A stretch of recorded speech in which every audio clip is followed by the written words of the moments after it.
The Fairy of Love by Émile Zola. Do you hear it, Ninan? The autumn rain drumming against our window panes? In the long corridor, the wind howls mournfully.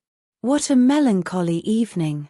At such hours, the poor huddle near the grand entrances of mansions, where the wealthy revel under the dazzling glow of gilded chandeliers. Take off your silk slippers and your festive gown, Ninan. Come sit on my lap by the warm fireplace, I'll tell you a wondrous tale about a little fairy.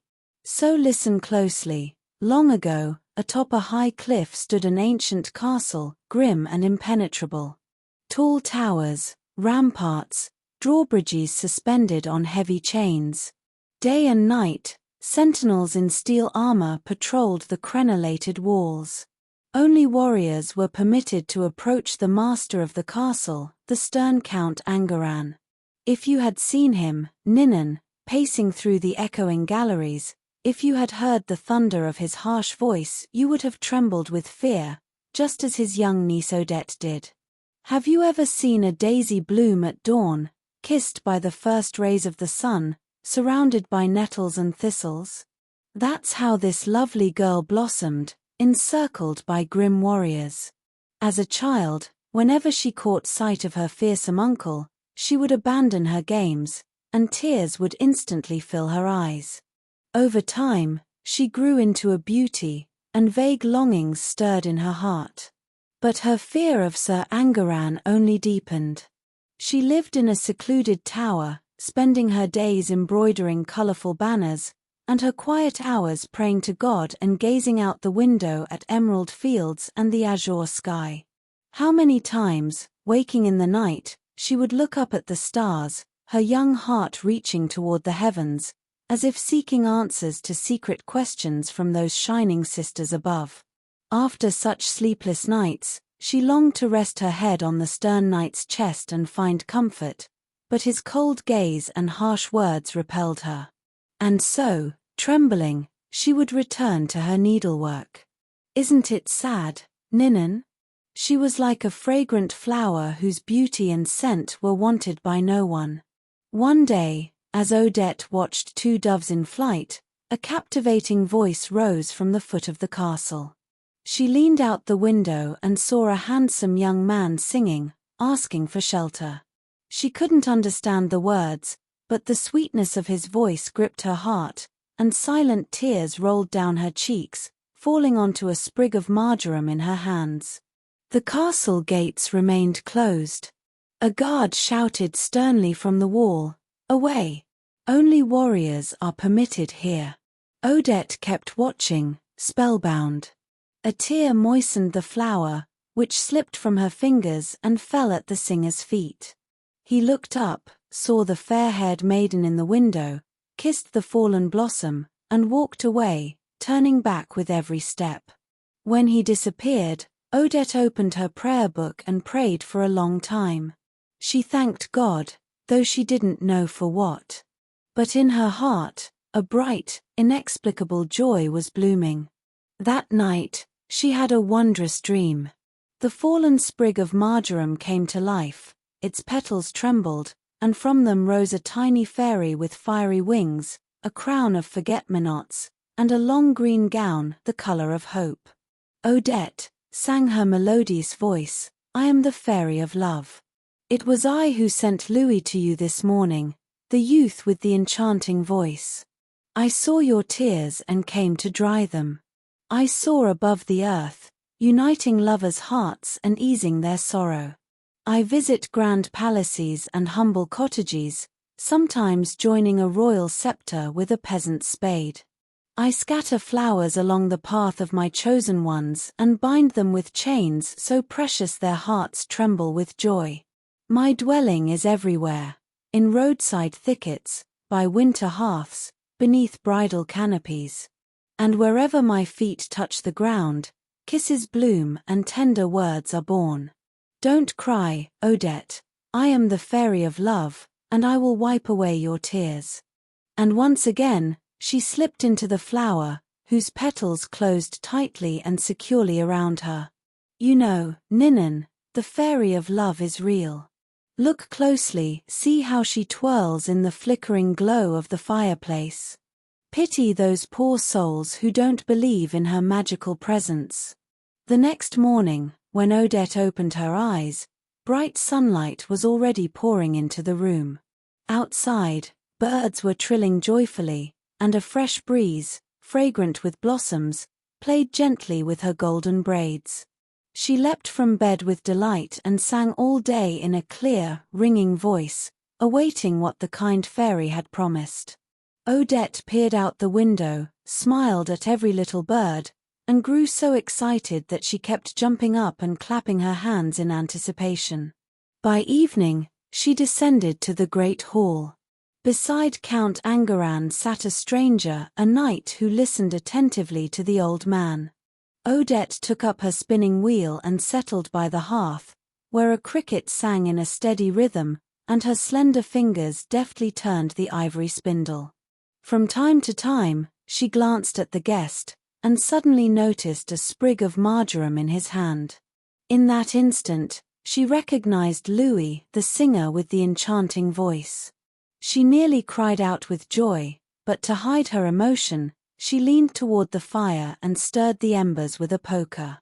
The wood crackled, the flames leapt cheerfully upward, and in the bright swirl of sparks appeared the same airy, smiling fairy of love. She shook her green silk dress, scattering golden glitter in every direction. Unseen by anyone but Odette and Louis, the fairy glided lightly into the hall and hid behind the young couple's backs. While the old count recounted a fierce battle against the infidels, the fairy whispered softly, "Children, love one another. Leave memories to gloomy old age, let the elders carry on their endless tales by the fireside. Let your kisses be accompanied only by the crackle of burning logs. One day, these happy moments you now hold in your hearts will soften the sorrows that time will bring. At 16, love needs no words, a single glance speaks more than 1,000 speeches. So love each other, children, and leave the talking to the old."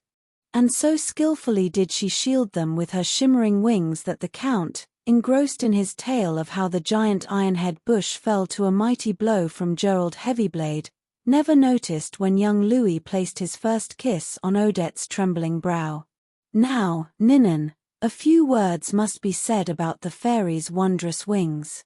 They were thin and transparent as glass, tiny as a gnat's. But whenever the fairy wished to hide lovers from prying eyes, her wings would swiftly begin to grow, becoming denser and denser until they were utterly impenetrable to human sight and sound. And so the old count continued his endless story, while Louis, right under his nose, whispered sweet nothings to golden-haired Odette. Oh Lord, what marvelous wings they were! They say young girls have wings just like them, and perhaps it's those very wings that help them so cleverly wrap their respectable parents around their little fingers.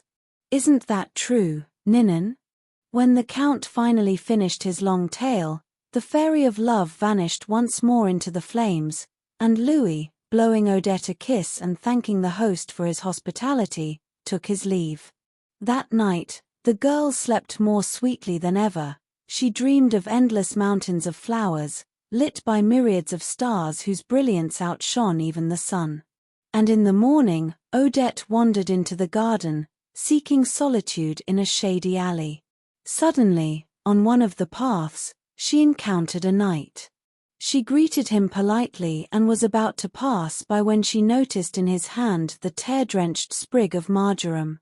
In that moment, her heart leapt with joy.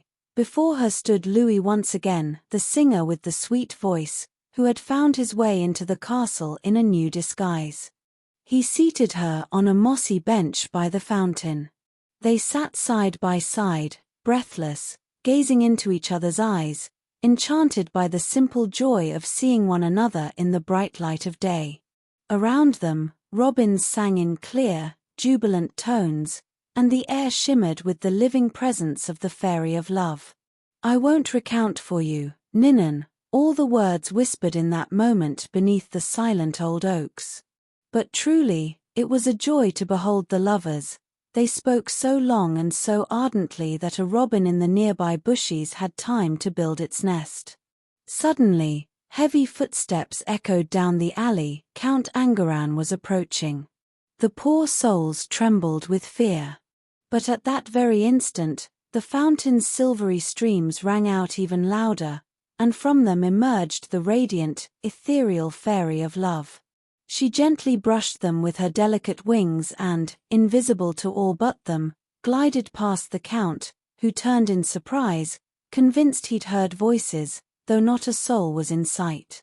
Tenderly embracing her beloved pair, the fairy whispered, "I help those who love.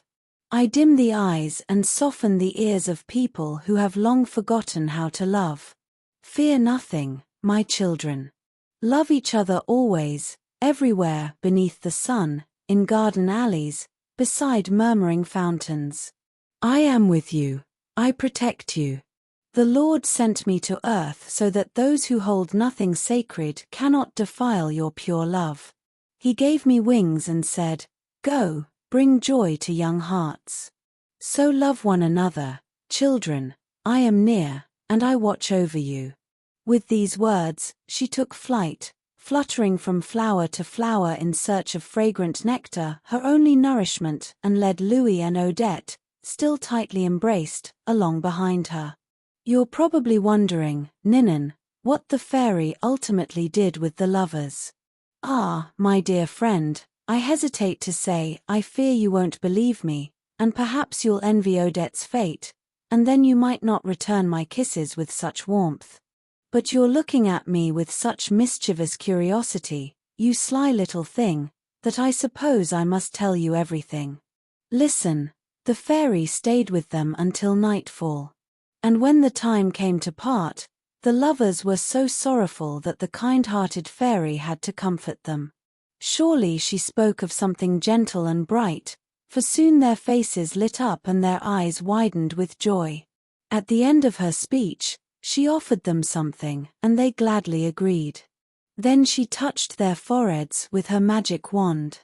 And then, oh, Ninon, what wide eyes you have, and how you'll stamp your foot if I stop the tale here. Very well, Odette and Louis were transformed into sprigs of marjoram, as beautiful as only a fairy's hand could create. 2 sprigs grew side by side, their leaves tenderly touching. These wondrous flowers were destined to bloom forever, blending their fragrance and nectar into one. As for Count Angaran, they say he didn't mourn for long.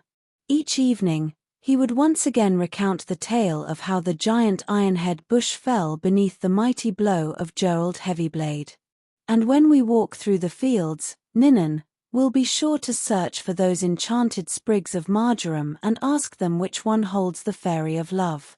Perhaps, my friend, this tale hides a deeper meaning I do not know. I told it only so that, sitting by the fire and warming your little feet, you might forget the autumn rain drumming against our windows, and love even more dearly tonight the one who told you of the fairy of love.